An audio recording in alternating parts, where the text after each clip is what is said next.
Did you know that 40 years after Jesus was crucified, the Jewish people stopped doing sacrifices?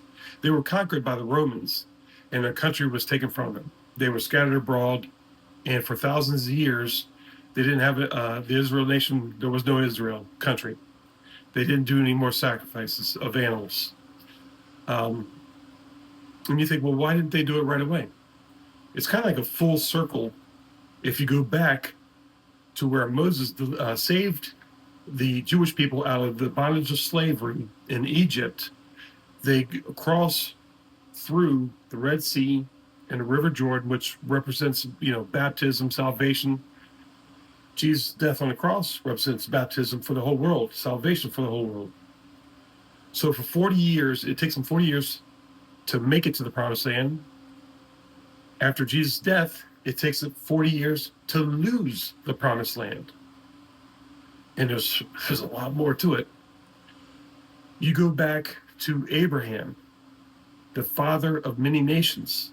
God promised him that he would have descendants as numerous as the stars in the sky. Only problem is he didn't have a kid. So he has a miracle child with his wife who's over 100 years old. God asks him to sacrifice his only begotten son. That's how he calls it, his only begotten son. And, Abraham goes to do it in the same spot. The altar is at the same spot where Jesus is crucified. That whole story represents Jesus to come. And that's in Genesis.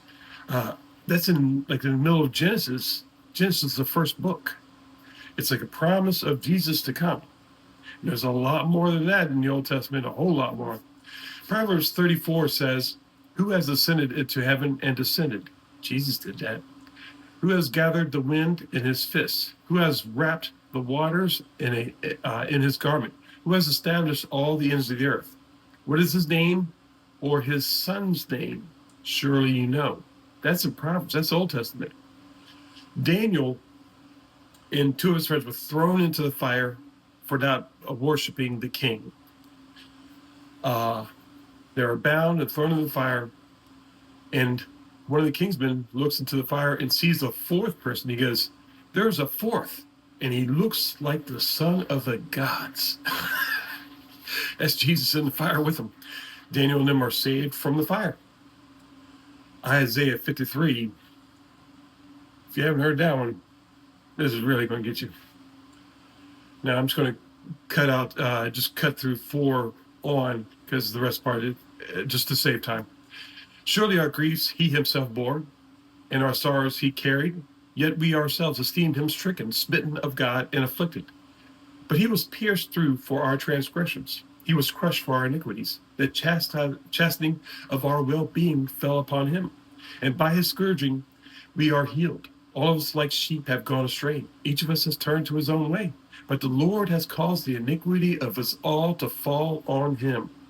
He was oppressed and he was afflicted, yet he did not open his mouth.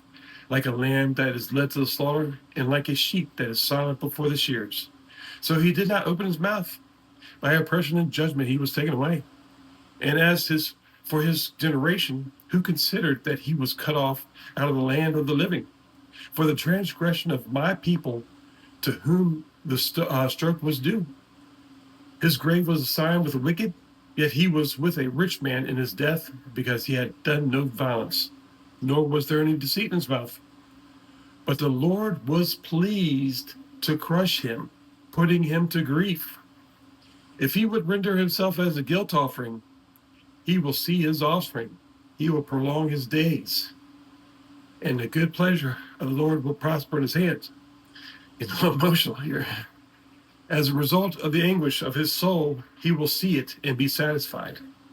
By his knowledge of the righteous one, my servant will justify the many, as he will bear their iniquities. Therefore I will allot him a portion of the great, and he will divide the booty with the strong, because he poured out himself to death and was numbered with the transgressors. Yet he himself bore the sin of many and interceded for the transgressors." The Bible is the most mind-blowing thing I have ever seen. More mind-blowing than the entire universe, the size of some of these stars, Very impressive.